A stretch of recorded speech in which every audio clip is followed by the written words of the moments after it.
উপদেষ্টা পরিষদের কোন সদস্য তাদের মন খুবই খারাপ নির্বাচন দেওয়ায়। কিছুদিন আগে প্রফেসর মোহাম্মদ ইউনূস আমাদের নেতা জনাব তারেক রহমানের সাথে লন্ডনে একটি বৈঠক করেছিলেন।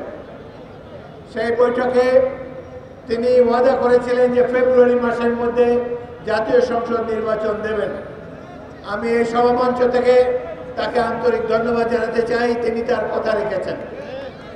আমরা ক্ষমতায় যাওয়ার জন্য পাগল হই নাই বিএনপি।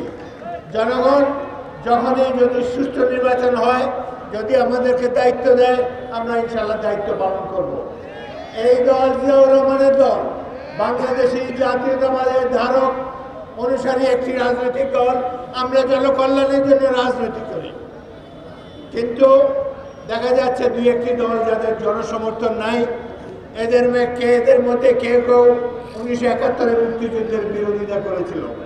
তারা জানে জনগণ তাদেরকে ভোট দেবে না, সেই জন্য তাদের মন খুবই খারাপ। নির্বাচন না হলেই ভালো ছিল।